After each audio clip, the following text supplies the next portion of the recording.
What's up, everybody? Welcome back to the AM, guys. Welcome back to 5 Minute Rants. I hope life is treating you good. I hope you're doing good. I'm doing better than I deserve, honestly. So, I actually wanted to talk about teamwork, and I wanted to talk about leadership and even mentorship, and from this side. So, I was talking to one of the team members today, and we were just going through how life works, and we were going through how leadership works, because at this moment, he's being raised up into a leadership position. He's already got responsibility like that on him currently, and he's working through that. But there's a whole process for him in order to move forward into a deeper way. And what I mean by that is this: when you are in leadership, and the more you move up into leadership, the more the burden on you increases of responsibility, the more the burden increases to make healthy decisions, good decisions. And then the more important it is to share that burden and that load with the team in a healthy way. And it doesn't mean that you don't work. See, a lot of times when people lead, they're like, oh, I'm not working, I'm the boss. And it's actually the opposite. Your work is very important, because now your work is to serve the people underneath you, to build for the people underneath you, to create for the people underneath you. And if that's not your heart, if your heart isn't to build or create for people underneath you to better their lives, you shouldn't be in a leadership position. Now, I'm not talking about working in a culture that is, I would say, high stress or highly challenging, right? There's cultures like that towards like, man, I want to do something hard. I purposely want to go into this, and I know it's going to be hard, and I want to be a part of a team that is going to accomplish great things, and they're hard to accomplish. There's nothing wrong with that. And there's a style of leadership for that too. But at the heart, it's still, how do we make things better for everybody? It is what we are building actually worthwhile in society, and does it add to society, and does it better people's lives? And when you are in that leadership position, wherever you're at, it is very important to have that heart. And so we talked about that. And the thing that we talked about a lot was having that and growing that and really being in a place to serve.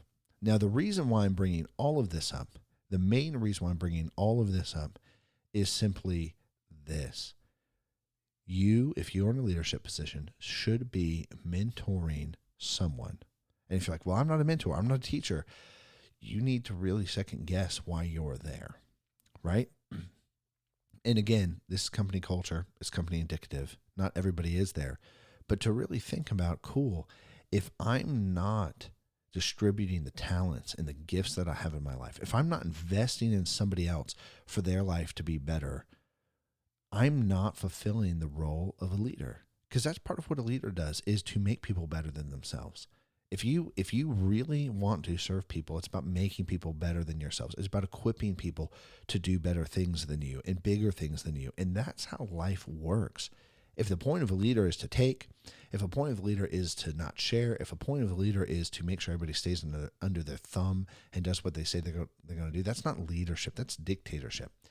And to really think about that, like, you are at a project, you are at a company working on projects and doing things and work for the company. Why? For the betterment of your life, not because you always love the company. And it's important to see that everybody, if you are in that position to lead, everybody's doing the same thing. So why not help them better their life? And here's the thing.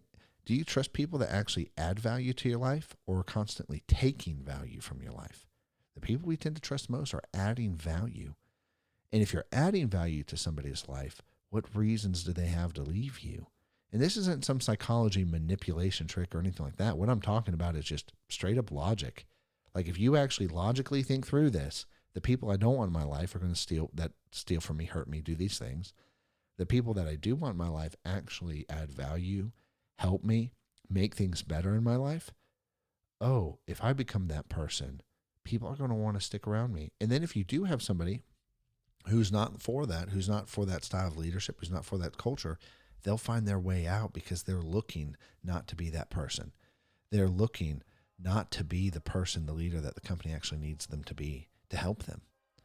And so anyways, it's super important to think about. I think it's super important to invest in people and mentor them, right? And not everybody wants to be mentored. So you're not going to go up and mentor somebody that has never asked you to, or who doesn't want it, but it's there.